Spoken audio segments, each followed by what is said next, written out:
A space for idea sharing, a space to question your last move, and to help you rethink the next one, and to challenge your existing beliefs. A space that engages entrepreneurs and top thinkers. This is an Acute Media original. I'm Miranda Dixon, and this is YellowTape. Today's episode, we start with a story. Ladies and gentlemen, let me tell you about the emperor, who is also a dictator and does not care about his people. In a city not far away lived a reckless emperor who had his minions. He was a very greedy man who would feed from all his people and would not care what they were left with. His minions, they were even worse. They will make it look like they were for the people, but in real sense, they were not. One fine day, the minions decided to look like they were mad at the emperor. The emperor, in his greed, wanted to act like he cared, but he was still a greedy man. So, Tim, you're familiar with that story about the emperor and his minions. I know a guy. You know a guy? I know a guy. You know a guy? All right. Yeah. So this particular story is in relation to the recent hike in prices, which was on average about seven shillings, and it was really a tough. Did I even introduce you guys? I was waiting for that, by the way. I was But, just about my first. We're not new to this show. Where sini wageni siku ya pili. No. It's your problem. Me, I You want were to be only introduced. new, when you were discussing democracy, but now we are very familiar. I'm sure a number of your listeners can recognize our voices. Wow. Yeah. and- Nonetheless, dear listeners, my name is Elsie Candy. God, yeah. Hey, man. Slow down. Unakuja kwangu unaanza vierere bana. Chase you. Taking over the place. Bana. Me, I'm here Okay. complaining. I want to be introduced. Yeah, ameshachukua nyumba hata. To help us uncover this story, in studio, I have on my left. Oh, yeah. Timo is my name. Public noisemaker, proactive, the name of the show. Happy to be here. And on my right, Elsie Candy Dulo, and glad to be here. I'm a co-host of Proactive, and I'm a lawyer by profession. amazing. So the whole essence of you guys were here last time. We spoke about democracy, and if you didn't get a chance to listen to democracy, you can check on Acute Media website. There is an episode on democracy on YellowTape, and it's so amazing that you guys are here again. And right now, it's more of trying to, unravel the new hike in prices. The story that I just read is in relation to that particular hike prices. And I wanted us just to talk about it a little bit because the prices were a bit high. It was A bit. extremely. Yeah. It sounds much better. But how did we get where we are today at 131 shillings a liter?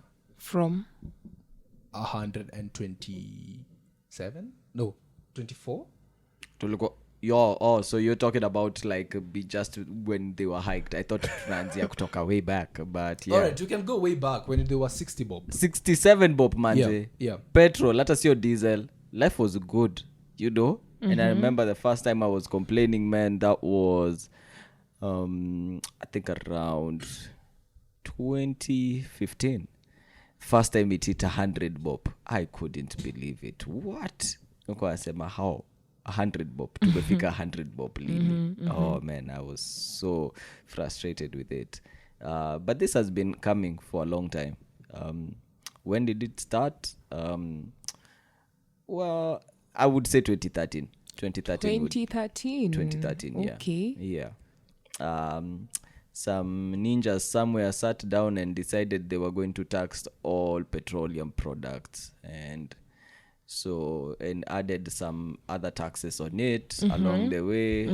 So eventually it was definitely coming to ilikuwa tu inatupata. So ninjas, in this case, you're calling them MPs, right?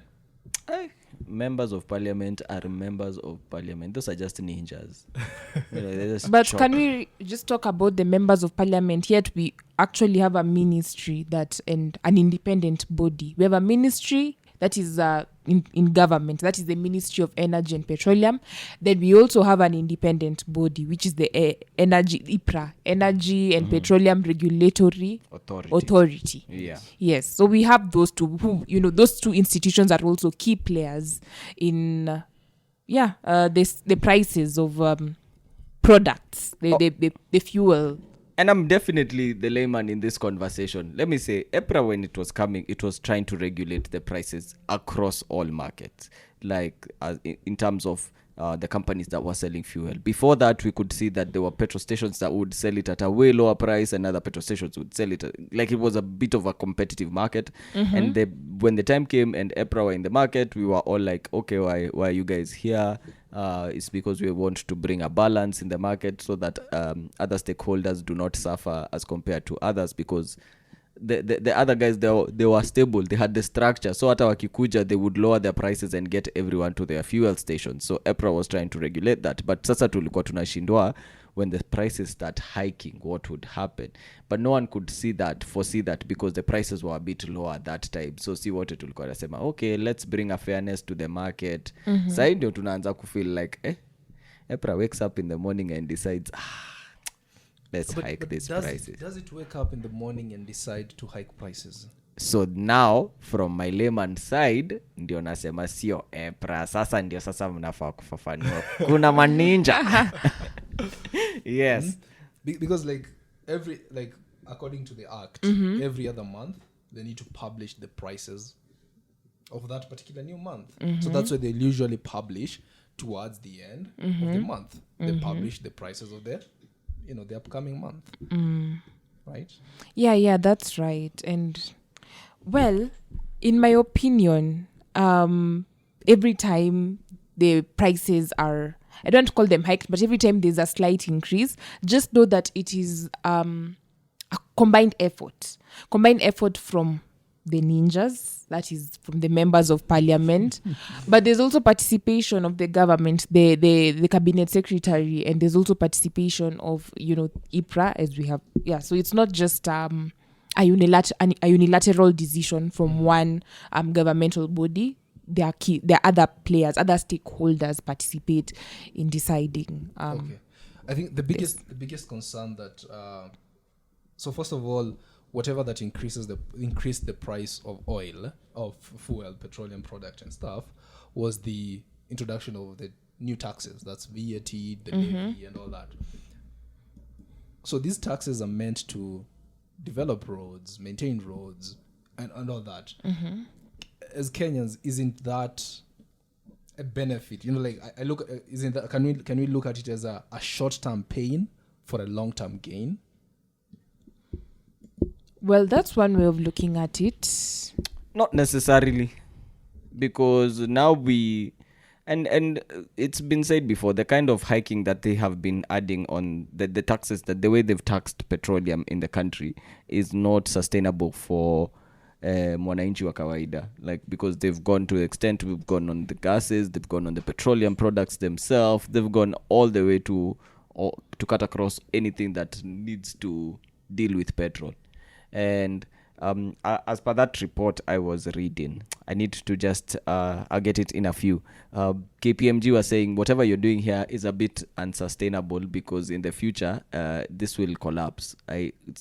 A lot of people will be affected, and we can see it even in the beginning, like just last week already kulikuwa na the assumption that kungekuwa na hiking ya matatu fares. I remember the day after matatu ya Rongai, the conductor started with 150 and he wanted to charge 300 to town. Watu walimwambia tunashuka, Yeah. And then Matatu Zona Association came and said kutakuwa na hizo hiking, but we'll engage with the government. So there's that engagement yenye inaendelea sasa. So eventually tutapata one way or another, and then the process is a bit wanting for me as an individual, because I don't see an increase in my wages. I only see an increase in my taxes. And even after COVID, we've gotten to that point where people haven't even gotten back to a normal to their normal wages that they were paid. There was those cuts. and people haven't had that discussion, but already now we are seeing us being taxed and the taxes increasing. So the question kwangu ni hiyo pesa inatoka wapi if they keep coming, especially to the middle income, and now we are seeing that they are also coming to low income earners. They want to tax them. Now eventually we are all here trying to struggle and recover from a whole pandemic, but you are here busy taxing us in the name of infrastructure. I've gotten to a point where I've said this infrastructure, if it comes at the pain of the people, it's not necessary. Si tulikuwa tunaenda kwani tukua tunafika airport na Mombasa road tukua tunaitumia. But how much money is wasted on traffic? If you are going to say let's have short-term gain, make it convenient in the long term. To be honest, the expressway has nothing beneficial for me. That money would have been used for a railway or a tram line, would have made work easier for us. Okay, so you are challenging. You don't have a problem with the short-term pain for long-term gain, but you challenge the choices that are made. Okay. Because eventually we see, and we've seen even Uganda doing way better than us, and it's not at the cost of the people. Okay. Moses Kuria argued that you can't compare the GDP of Kenya and that's fine with us, but at the end of the day, even if we can't compare the GDP, but at the end, that's actually interesting. Yeah? But you have to look at what wages we are standing at as individuals right now. I can't remember the last time. Okay, I can't shoot shots at my boss. But let me ask you, and this is also in line with what we're discussing. For this particular hike that happened a few weeks ago. Is it a few or it's a week or two ago? It's just a week, yeah. Were there new levies introduced to that particular... Were there new taxes? So, as per the article I was reading, this was just a delayed thing. A while ago, back in 2013, they agreed that they would add 16% VAT on everything. Mm-hmm. After they went to 16%, there was an uproar. Everyone said this would really hurt the mwananchi, and so that's in 2018, right? Yeah, this is now. It started a bit back. Because I remember it started in 2013. Yeah, then Parliament postponed it to 2018 for 5 years. Yeah, for 5 years. Then 2018. 2018, they come back and implemented it. Members of Parliament don't even go that fast. Mm-hmm. So there's already that uproar in 2013. Okay. It's postponed for 5 years. Okay. 5 years after 2018, they come back. Everybody's like, you guys are about to implement 16% on us, and we told you last time itakuwa shida. They don't even falter, like they don't even shake. They just go about their business adding it. The president is the one here trying to act nice and says that enyewe itawaumiza, switches it to 8%. But it's still hurting us in the because end. That's a new 8%. Yes, a new 8%. Even if it was a delayed thing, it's still something that's going to affect us eventually. I mean... Okay. Okay. There are two ways in which government can raise capital, rather money to finance its operation. Mm-hmm. And number one is taxes, right? Mm-hmm, mm-hmm. And the other one is debt. And debt is literally delayed taxes, mm-hmm. right? Mm-hmm. So why would we want to delay paying taxes in future when we can actually pay now and sustain our own government? Well, I agree 100%. But this is the thing for me I've seen on a regular happening. And even then, when they wanted to raise these things, the first people they went to, when the MPs were disagreeing with them, first thing they attacked was their CDF. Mm-hmm. They decided to cut the CDF budget and move it to other things, call it emergencies. And now IMF is here with even stricter measures where they're saying even government institutions will have to cut down on their budgets for some things. So there's always alternatives that we can pick from that I am pretty sure. And we haven't even talked about the elephant in the room. Corruption is the biggest issue here we have, because we don't try and keep accountability to these people. Then you come back and you keep charging us these things. And we always picking up new projects. And by the time the new projects are coming up, we see how floated, like the bills are bloated, like we hear the operational costs are not even possible. Saa hii tumeenda kuomba loan, tuanze kulipia reli. Is it even viable? By the way, we're literally getting a loan to repay a loan. The same thing they stopped us from doing when they introduced CB... What's that called? Which one? the one that monitors people who've taken loans. Oh, CRB. Yeah, CRB was stopping us from doing that, but they are doing the same thing. So why? Si basi tufunge CRB tuendelee kuomba loan tulipe loan.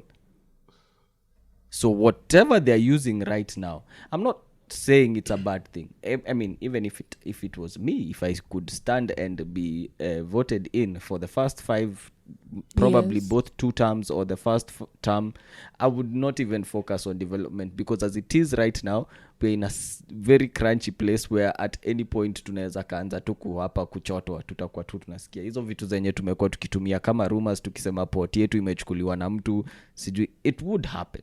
I'm not saying it's possible. I'm speaking as a layman, but as it is right now, the view from the ground, what we see is, wish, even if your people want you to develop and grow, there's a point where it gets, hata mamako haezi kaenda, mamako babako haezi enda kuchukua loan bana, jamani itawaumiza ati ndio uende ukasomee Ulaya. Somea tu hapa shule, hapa kando, uendelee. So sisi have to compromise. Our government is not compromising. It's not compromising. It's constantly working. And the guy is constantly speaking about development at the expense of the people. Big 4 agenda. Even if it's part of the Big 4 agenda, do you want to really see development at which point where your children and your children will be paying for this thing at a strenuous point? Questions to ask, I'm just saying. All right. Let's take a quick break. Then when we come back, we'll try to look at the role of EPRA and then compare that with having a free market. Okay.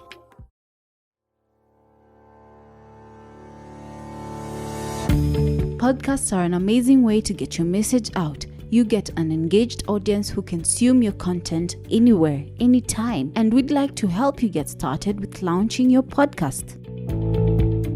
Acute helps you conceptualize, produce, package, and distribute. Email us at hello@acute.co.ke. That's acute with a Q. Time to express yourself. Okay, welcome back. So part of the discussion that we had initially was the prices of fuel, comparing it from what it was back in 2013 when it was around 60 bob to right now when it's twice the price. Can we really blame it squarely on the government? Do we feel like as time goes by, I mean, our country is at a 6.57% inflation rate right now, meaning prices of commodity will definitely keep on going up. Mm-hmm. And generally, as much as maybe your incomes have been sustained, we have a portion of country of a population who have gotten to a place where they have lots of disposable income. Mm-hmm. And that directly is going to influence the increase in prices. Isn't that then also a factor that we also sort of need to look at and consider when you are deciding on, before we throw guns blazing on the government? I mean, 100% if you are not living in Kenya. Because for me, the reason why I bring blame back to the government is because I've seen them take on projects during a pandemic. I've seen them take up further loans to increase on infrastructure and other stuff. During a pandemic, I've seen them solely go and steal pandemic money that is supposed to give relief, and then later on they do come and they and they take off the easy time that we had during they had few exemptions that they had given out during the pandemic, but they have rolled them back. Now we are being taxed for them. So I don't, if it's a general country that we are talking about that did not take up on these things during a pandemic, yes, in a situation where definitely there's inflation continuously growing, then I would be very comfortable and say, enyewe, we are in a space where this thing is inevitable, but we also need to have stringent measures that would allow us not to allow that inflation to rise beyond spaces that we cannot handle it per se. But if we are in Kenya, we've seen how things have played out in this country. And I'm going to go back. I feel like eventually there's someone who wants to look like they've done a lot of work during their reign. Mm-hmm. So they're doing it at the expense of the people. Because even for you have cut down on things when immediately we were struck by this pandemic, and we cut down on our cost of living. We cut down on on amenities that we would use easily. Like everything had to be slowed down to the point of even being deducted, and we started seeing that we could live with some things and we can live without some things. But this guy, on a constant, we are ramping up this, we are ramping up this, how many kilometers, how many. I think that, but at that point everyone was like, yo, I know we want to continue, but we need to slow down. So we can't do things the way that we are doing in the name of improvement. And we can't, I'm not ready to blame inflation and take up that role. I'm not. All these things are being added because we are busy picking up loans in the name of development. Elsie, isn't that the promise in which they were voted on? The promise of development? Yeah, sure. I mean, that is the reason we had the whole Big Four agenda, and I think our president is working really hard to see the fruition of the Big Four agenda, to see his vision actually being reduced into reality. And we already have the Nairobi Expressway, which is currently a work in progress. And there are two ways of looking at this. There's the first way, actually it's what you've said, that there's a way in which you put it.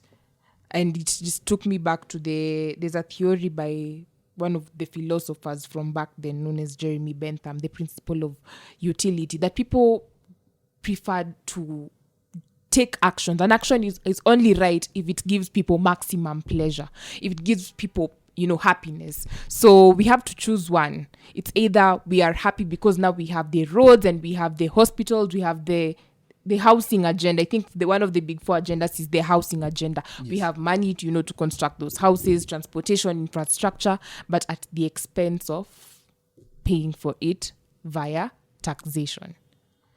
So that's an option. And of course it's not really an option. I'm saying it's an option at the ballot, because once you have elected them, then it's a done deal. So how they decide to deal with this is really up to them, and there's nothing you can do about it. But then the other way is now, and I think the only option that we have now is to just complain, riot, and it's not like they live and listen to us, our words will fall onto deaf ears. Because what's happening now, what actually happened, I think last year, I think there was a matatu strike, though there was supposed to be a matatu strike, I think, and then because later on I had reports from the police, the National Police Service, denying that there was a matatu strike. But even if they were to strike, I don't think there's anything that can change. Now the power to change this lies with our members of parliament, the ones you were calling the ninjas earlier on. That is both the National Assembly and the Senate. And it's because taxation solely rests with the legislature.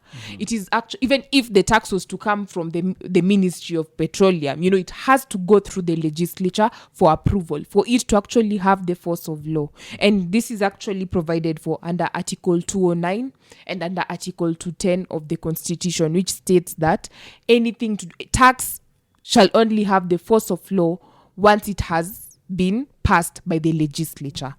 And so I can see, especially with regard to the recent hike, the one that everyone is, not really happy about, the Senate, and either the Senate or the National Assembly, or was it both of them? I think it was the Senate. The Senate actually summoned the Energy CS and also the Petroleum CS just to answer, just to explain the sudden hike, because it seems like they were not involved. So again, I'm wondering, why is it being implemented? Why is it that now we actually, if you were to leave this place and you go fuel, you'll actually pay for fuel in accordance with the recent hike? Yes. So how come that it's being applied without first having gone through the legislature? Yet the Constitution actually states that all these things have to go through the legislature for approval. Okay, sorry. Just go ahead. I feel, to be honest, the legislature is being dishonest in the sense that they're trying to come off as people who care and they're concerned about the fuel price increment. But in real sense, like I told you, this is a law that was introduced in 2013 passed and approved in 2018 by the into law. legislature back then. You know, now No, the 2018 is legislature, the current- the legislature that we have currently It's 2018. That's 2018. It's 2018. 2018. Yes. But this was a law that was postponed from From 2013. Exactly. And So when we have we some need- people who sit in that legislature who are Yes. not there before, Yes. but we also have people who are there And if they during the postponement. and if they really were concerned, they could have dropped it in 2018.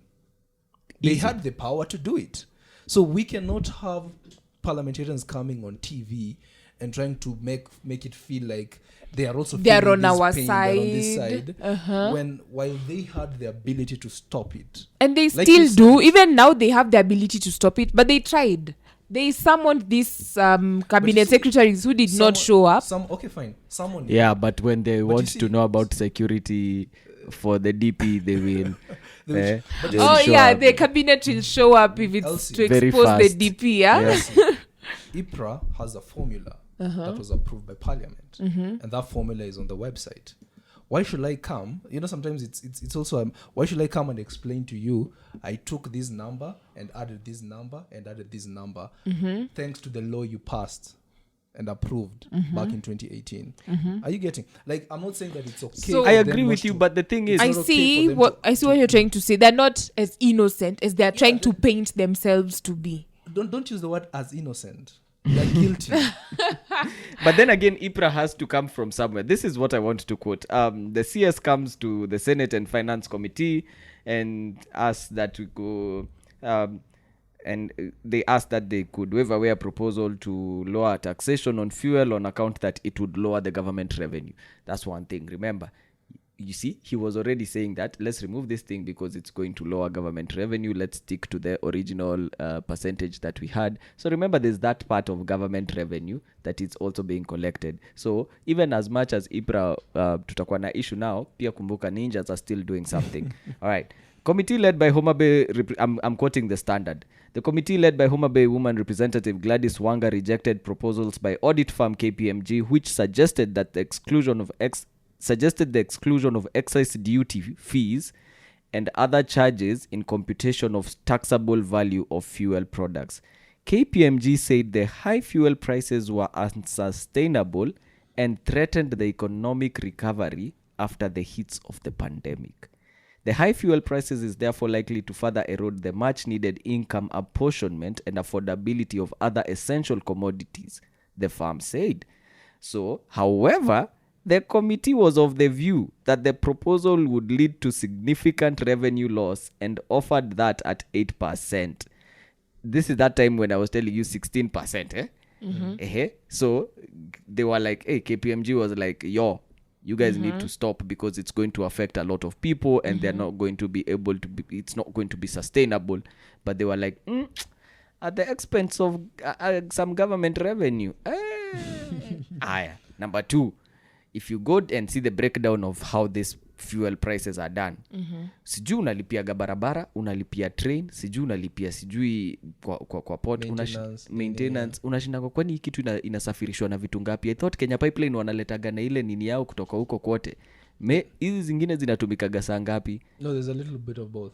A little bit of both. Yeah. But the breakdown for us is what we are given and what we accept, and we have to move on with it. But again, like road maintenance, and this is something that maybe we need to look deeper in.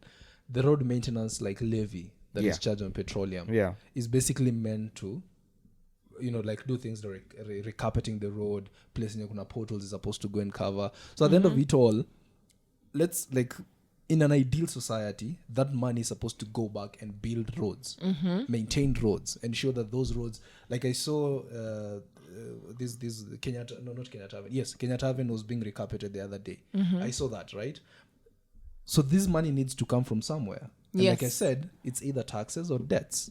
And debts is delayed taxes. So let's not let our MPs, and this is something that I also like, let's not try to sanitize our MPs. Let them not even try to sanitize themselves. Who is trying to sanitize them? Okay, I don't know. I Can we say the media? Because based on the image that we get from the media, they come and they tell us, oh, we stand with you, Kenyans. I wake up in the morning and I look was at watching myself yesterday constantly. the Narok senator, really complaining, at the Senate and saying that, oh, he sits in the energy committee, but he's not happy, with the recent You see, these are the the things recent that- hike. these are the He things does that not are understand usually- how it happened. The recent hike was very simple.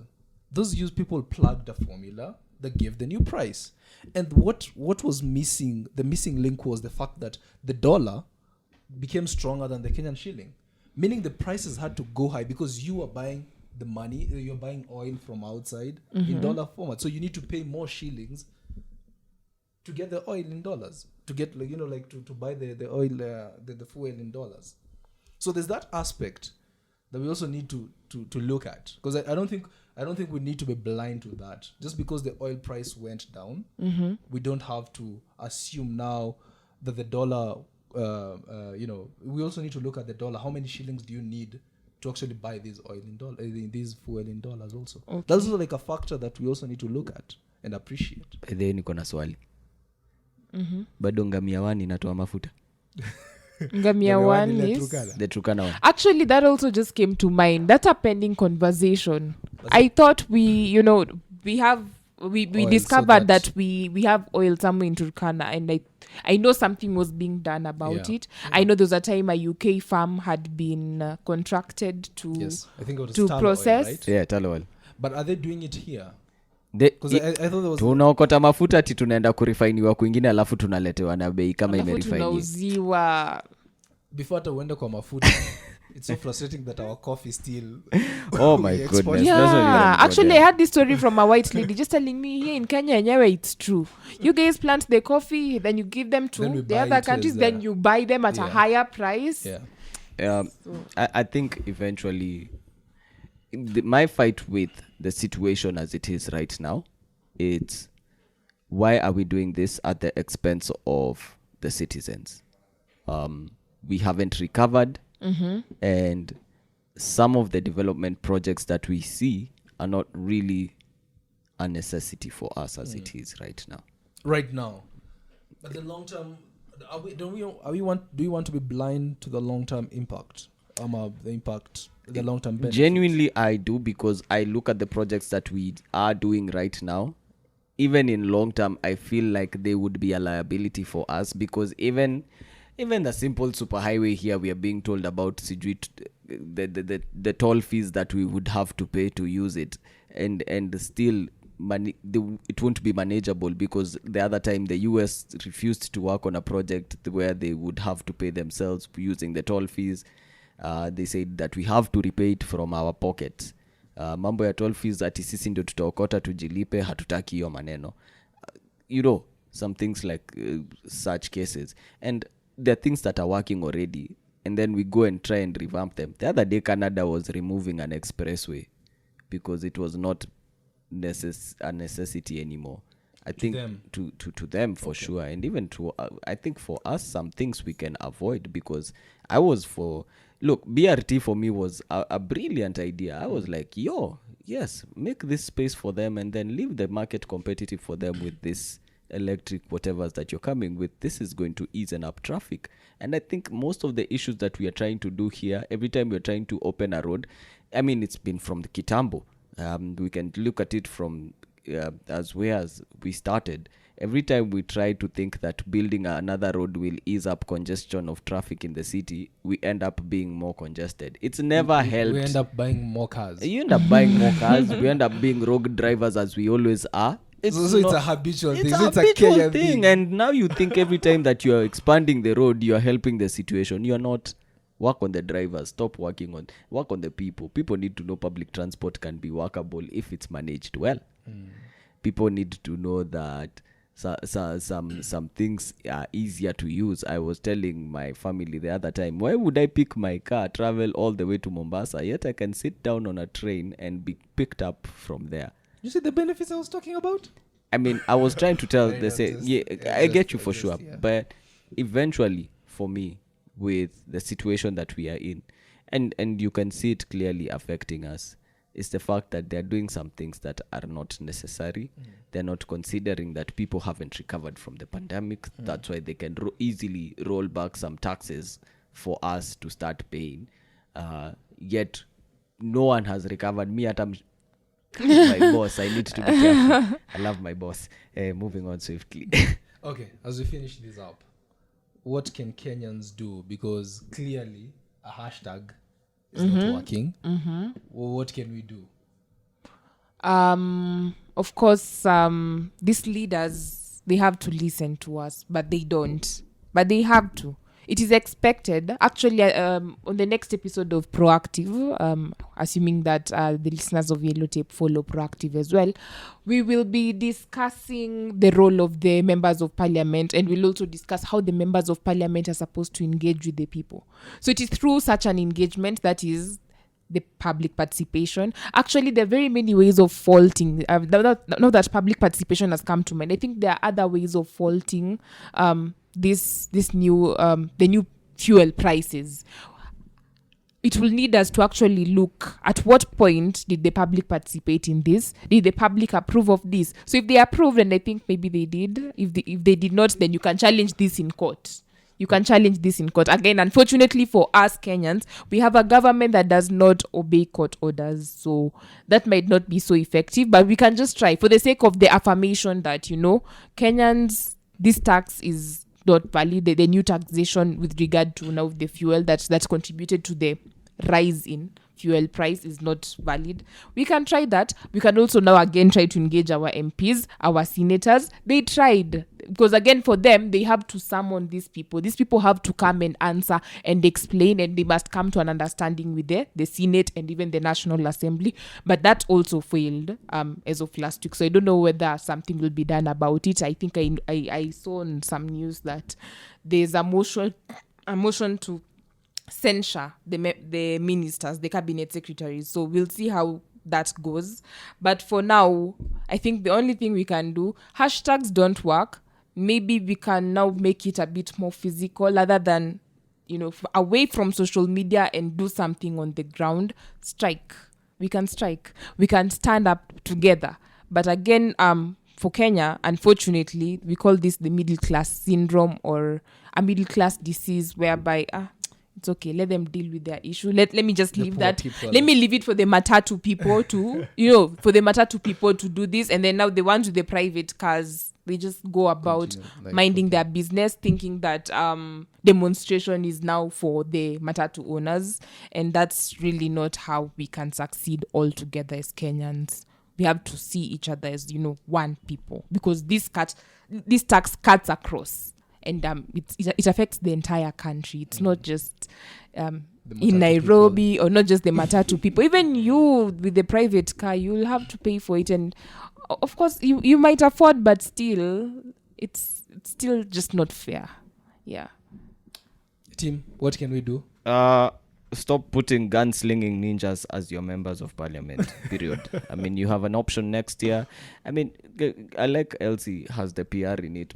YellowTape listeners, listen to Proactive, because this is where we will assist you to stop putting gunslinging ninjas and other individuals who really don't care. 1 minute, these guys, let me tell you how weird they are.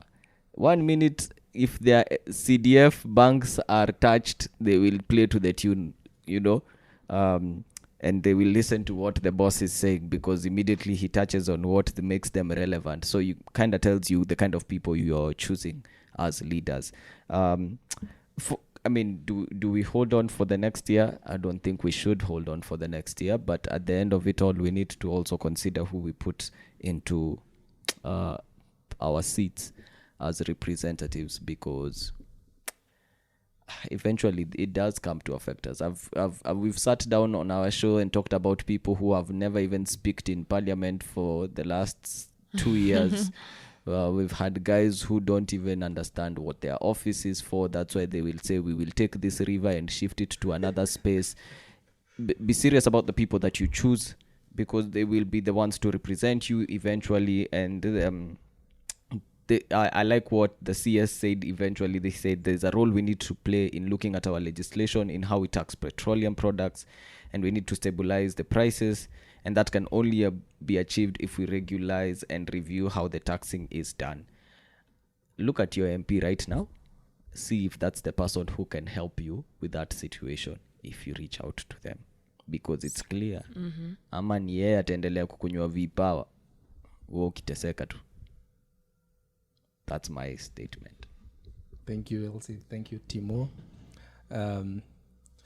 Just to finish this off, maybe we need to I'll give you a bit of a story. Nigeria, when the government introduced tax on the fuel, the people decided they're not going to fuel for a whole day. And the government lost close to 40 million In one day. in one day. Wow. And immediately, that particular clause was called and a conversation was initiated. Thank you so much. It has been YellowTape.